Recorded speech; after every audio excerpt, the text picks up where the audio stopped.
That brings us to the final presentation for the day, and for that I would like to invite once again on stage Dr. Kannan Gireesh, founder CEO of LiveLife Education Private Limited. To all those of you who have just joined us, Dr. Kannan Gireesh is an established psychiatrist and founder CEO of LiveLife Education Private Limited with an illustrious career in neuroscience and psychiatry.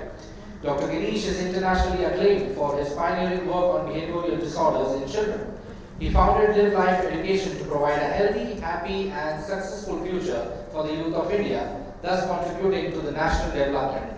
Having started with just one child in his clinic, Dr. Gireesh has helped transform the lives of 57,000 youths worldwide.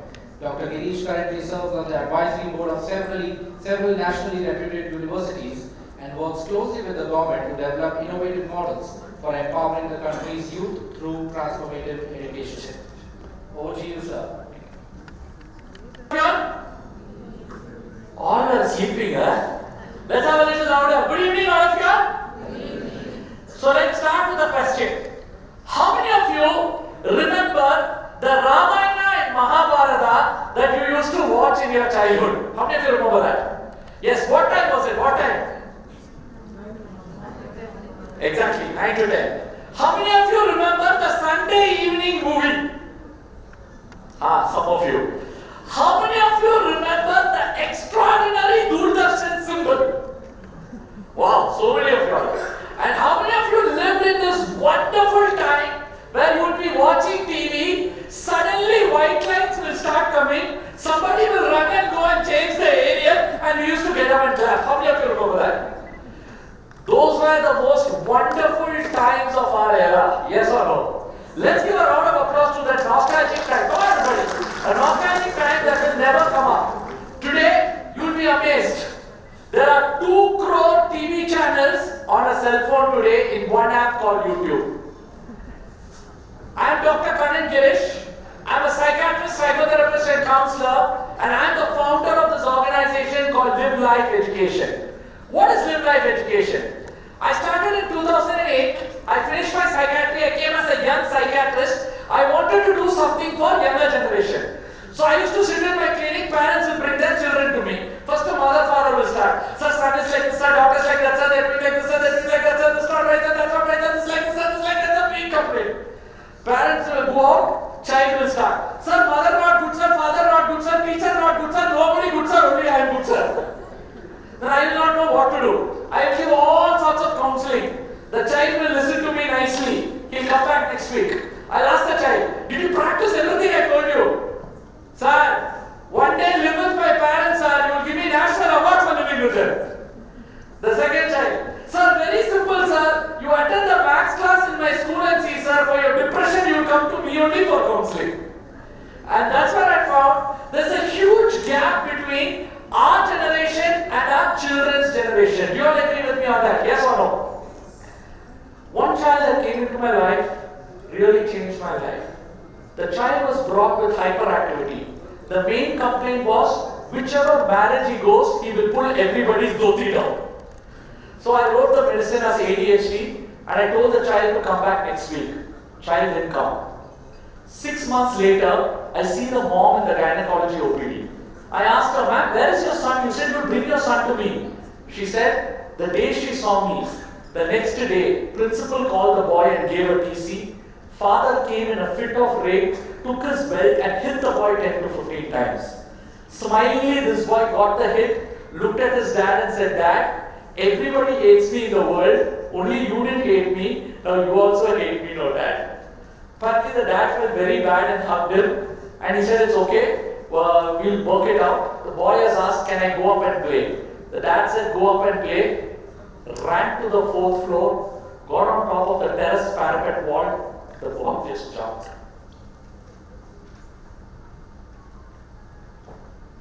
Hit up this boy, flipped the ground, split it into 2. They got the body only from the neck downwards.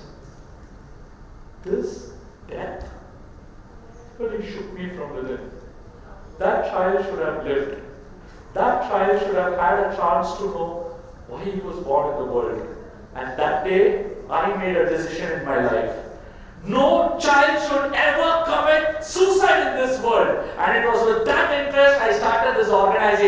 LiveLife education. Started with one student in my clinic. By grace of God, we have done our programs to more than 4 lakh children across India today. And in 2017, I was honored with the Award of Excellence from the Honorable President of India for my work in the area of adolescent depression.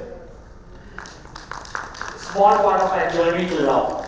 Do you all agree? Today's studies itself is a lot of burden for our children, yes or no? They have the academics on one side and the AI and the world changing on the other side. I always say this, technology has created more addiction than actually more empowerment in our children. Do you all agree with me on that? Yes or no? If you look at it, Denmark, Australia, I think even Sweden have now banned social media for children till ages of 18. And I seriously don't know why India has still not done it. When my daughter was in 9 years old, she was very addicted to Blackpink. It's a Korean band. After a year, it went to this Korean band called BTS. Then it went Taylor Swift.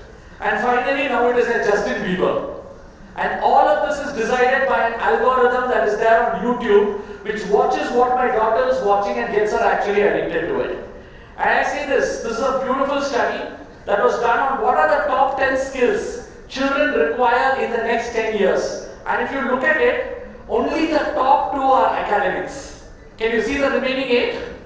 Everything talks about leadership, culture, character, competence, and in my opinion, the most important are the last 2. What are the last 2? Time management and curiosity and continuous learning. The ability of a child to manage his time and how curious he is to learn a concept will be the defining skill which the child will require all through his life. All learning is social and all learning is emotional. Let me ask you, how many of you remember a name of a teacher you really loved and you used to wait during your school days for that teacher's class? How many of you had a teacher like that? You used to wait for that teacher's class. Good. Now think about the teacher. How many of you remember the dress color that the teacher wore? Yes. How many of you remember the smile on that teacher's face when they see you? And how many of you remember the name of a teacher you prayed to all gods on planet Earth should be absent the next day? Now many of you are looking, oh my God, there are too many in that list. The way you study a subject has a lot got to do with the type of teacher you actually have. And that's why I say every learning is social and every learning is emotional. And the essence of a great teacher is someone who talked about your worth and potential and made you feel safe, loved and belonged. Did you all brush your teeth today morning? Some of them have a doubt, huh? Everybody brushed our teeth, yes or no? Now Anil Sharma didn't check whether your teeth was brushed, yes or no? Why he trusts you so much? Why? Because it's a habit. Anything that's a habit, someone need not tell you, it becomes a way of life. And this was a school that totally fascinated me. This is the principal director of the school welcoming me to that school. Every child in the school was glowing with leadership principles, values. They were so happy to, vibrant to get into that school. And she was the woman who transformed that school. The school had a shutting down orders. She attends a program of Stephen Covey called The 7 Habits of Highly Effective People. She comes back to her school, teaches it to her children take it to the parents. The school goes on to have 800 students and becomes a 2-time magnet school in the United States. What I saw in that school fascinated me. Every child was treated like an adult, with a lot of respect, with a lot of love. And I always say this, trust. If a child doesn't listen to you, somewhere the child has lost trust with you. And that's where I say trust is the currency of the 21st century. I'll show you this with an experiment. All of you take your left hand up, left hand up, left hand up. People don't know which is your left hand. This one, this one, this one. Left hand up. Right hand up, right hand up. Come on, everyone. Right hand up, right hand up, right hand up. Say hi. Say loudly hi. Bah, to open the mouth is just so difficult. Put it like this. Put it up. I say 1, 2, 3. At the count of 3, I want all of you to clap together in one rhythm. Okay, we're going to create one rhythm across the group. Right? Ready. Come on, straight like this. Ready? After 3, you have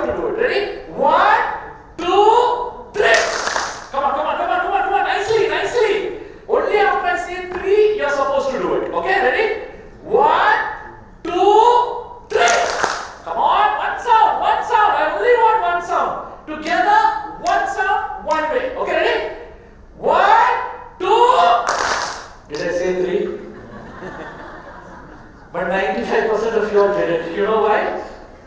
Children do what they see, not what they are told in life. Are you all getting that clear? Yes or no? Unless we are role models for a child, unless we model the behavior, children will never model that behavior. And that was my aha moment. I went through the whole school, I was so fascinated, and I felt this is the kind of education our children need, which is character driven and principle driven. We tied up with Franklin Covey, we took the license for India, started in 2017 with one school. Today I work with 155 schools across India today. Small part of a journey. And what do? I travel around the world. I study the best practices across the world. This is our work in Japan. I want to just share 1 minute of this work. You know, in Japan, all of you must be aware, every child cleans the toilet. You all know that, yes or no? Yes. But what you all don't know, I will tell you. Every teacher also cleans the toilet. No teacher will tell a child to do something which they don't actually model. And that's the height of modeling that I saw there, which we imbibe. Second is Brazil. As you all know, Brazil has a lot of drug-infested school. So when I visited the school, this is in an area in Sao Paulo where they have the maximum number of drug addicts. They have been doing the 7 Habits and Character Building program for 12 years, and you'll be surprised. They don't have a single case of drug abuse in that school in the last 12 years. When children have a clear end in mind, that pulls them to do things that they don't get distracted with other things. And I was so fascinated with this, which is what we did work on the leader in me process. So how many of you are familiar with the 7 habits? How many of you know the 7 habits? Quick. A couple of you. How many of you don't know the 7 habits? How many of you will not raise your hand irrespective of whatever question I ask? That's India for you. So now we're going to learn it with a little bit of actions, alright? So I want all of you to please stand up. Quick, stand up. So I'm going to say the habits and you're going to follow me in action. Alright? Ready? Habit 1. Louder. I want you to give it back to the louder than what I'm saying. Ready? Habit 1. Louder. Habit 1. Be proactive. Nicely, be proactive. I'm in charge of my life. My life. My happiness. My choice. None of your business. That's the first habit. Second, habit 2. Nicely, lift your hands. Habit 2. Begin with the end in mind. Know the end and act accordingly. Habit 3. Louder, habit 3. Put first things first. Focus on your highest priority. Habit 4. Think. Nicely do it. Think. Win-win. Shake the hip. Think. Win-win. I win. Louder. I win. You win. Together. We win. Now look at someone next to you and say it. I win. You win. Together. We win. Now give a high five and say, let's win together. Come on. Brilliant. Next, habit 5. Louder, habit 5. Seek first. To understand. And then be understood. Listen first. Catch me here, yeah. Listen first. Then speak. Now louder. In India, we speak first. We speak second. We keep on speaking till the person runs away. Next, habit 6. Synergize. Nicely do it. Synergize. Together, we can do more. A habit 7. Sharpen the saw. Nicely do it. Sharpen the saw. Balance. Body. Mind. Heart. And spirit. Thank you. Let's give a round of applause for all of you. Kindly take your seat. So how many of you this is a very big problem with children today, yes or no? I always say suppressed anger in childhood is what manifests later on in life. And we solve this with a beautiful exercise called stimulus and response. Whatever happens, how the child chooses to pause and respond, and how they actually respond. Second, do you all agree there is a very powerful way of our children being confused about what to select? Are you all agreeing on that? Yes? Today, lack of end in mind is a very deep problem that many of our children face. And I want you to watch the story, which is on the this story here. He's a boy who was a school pass out, 12th topper, MBBS gold medalist, MS general surgery gold medalist. No girl wanted to marry him on the matrimony because he was too intelligent. He spoke to his mother and said, "Mama, I'm coming home for lunch." Stopped his car near the Link Road and just jumped into the sea in Mumbai. What's the point of education if you don't build character and competence in our children? Yes or no? Marks don't matter. I'll show you this with a classic example. How many of you sitting here remember your 7th standard English mark? How many of you remember your 8th standard maths mark? How many of you remember your 12th standard total mark? Couple of you are raising, depending upon how good the mark was. Now watch. Marks are important, but marks are not that defines your life. Yes or no? 12th mark was important to get you into college admission, but it had nothing to do with how you lived your life. Yes or no? And that's what I always say again. Every child needs to have a vision, a commitment, and a purpose of why they want to do what they want to do. And that's what we inculcate in the children. Now look at this slide. Everything that distracts the child right now, none of this was there in our generation. Yes or no? None of this was there actually in our generation. Today when he goes to study, this is where his mind goes. Day before the exam, he's only looking at the time. If only I had little more minutes, how well I would have got. And that's where we use this very powerful concept called big rocks. How to help children plan their time. How to use the Eisenhower matrix and understand. If every child can understand what is urgent, what is important, and how they can work on that, and how they can practice, that's how they actually build their character. Do you all agree today bullying is a very big issue today in schools? Yes or no? Making fun of color, making fun of race, making fun of religion, making fun of gender. In fact, you may think a child has stopped to study because of distraction. Actually, it is not.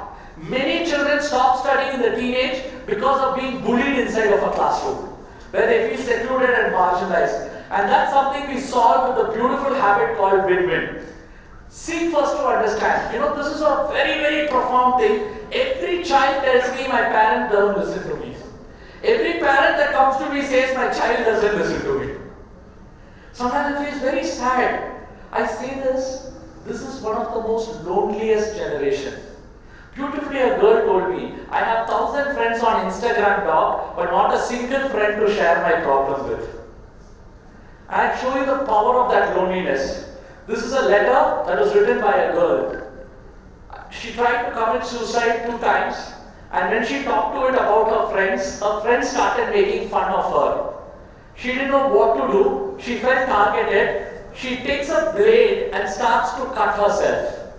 She has 312 cut injuries on her body. And you all want to know what is her 11th standard mark? 96.5. She's the class topper. Now many of us have an attitude that if a child studies well, there is no problem with the child. No. Studies, lack of exercise and physical games. That's a very sad part of today's generation. Is the cause that we have so much of infertility, and that's where Sharpen the Saw is a beautiful habit. We talk about how the children can use the habit to sharpen their body, mind, heart, and spirit. So I now play you a small 2-minute video where you can see all of our children who have gone through these courses speaking about how the program impacted their life. Song.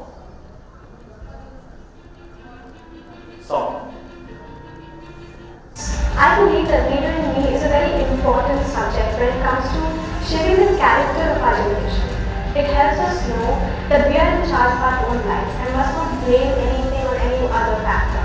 It has helped me to be more kind, curious, and responsible. responsible, helpful to everyone around you.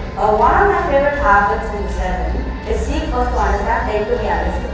I have learned to listen to other people's opinions and see from their view. Think win-win, the fourth habit of the win. It's about, you should not only think that you should only win. You should always think that you and your partner both can win. It's not about losing or winning. It's about teamwork and it's about you both winning. Sharpen the saw is the key to make myself happy. I discovered about new things like dance, cooking, designing, gaming, craft works to sharpen my mind. It lets us have a positive outlook towards life.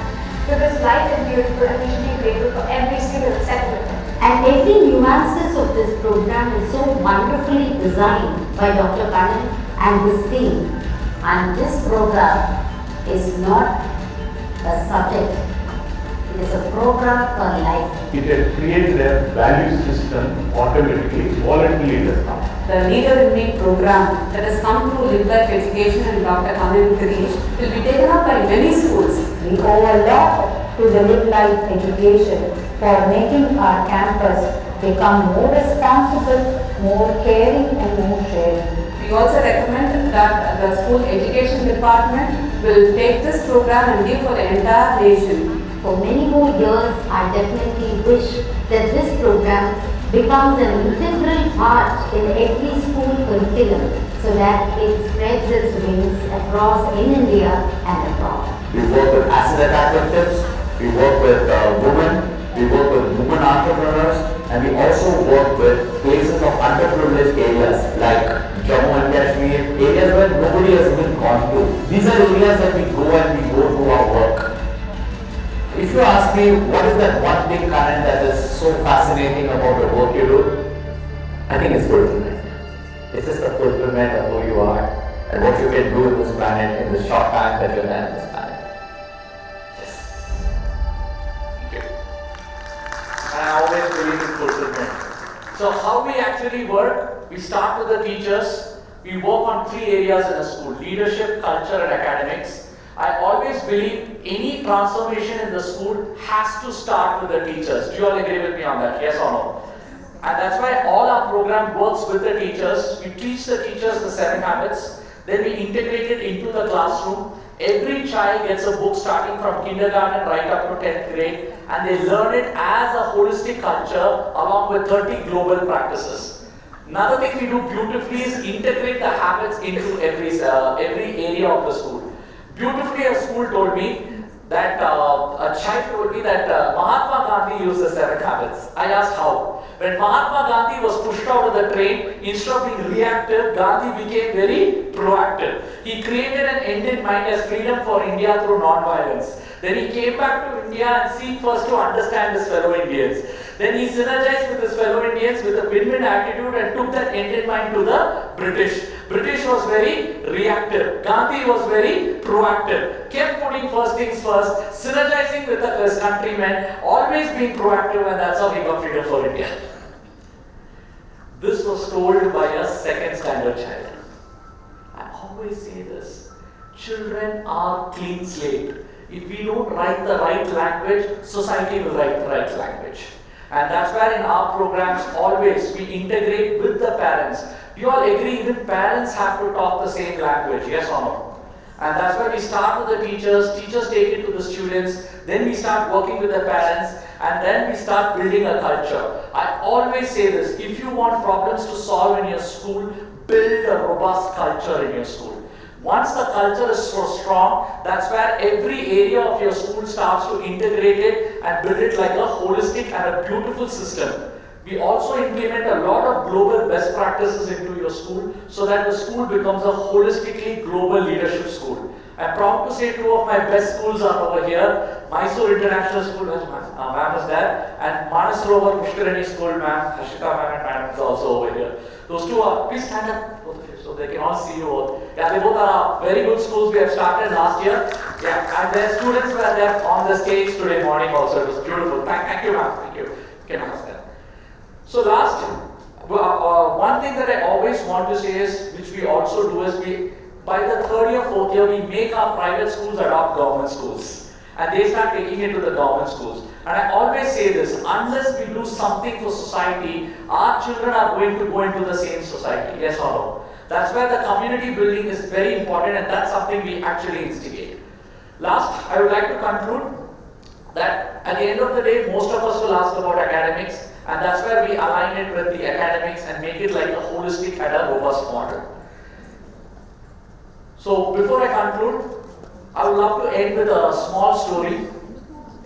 A boy was going on an elocution competition.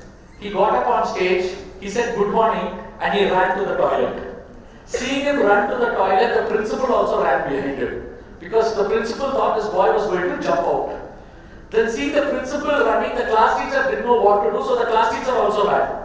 So they go and knock the door of the toilet and ask the boy to come out. The boy said, no, I cannot speak. My whole body is shivering and trembling. I am good for not for all this. Please leave me alone.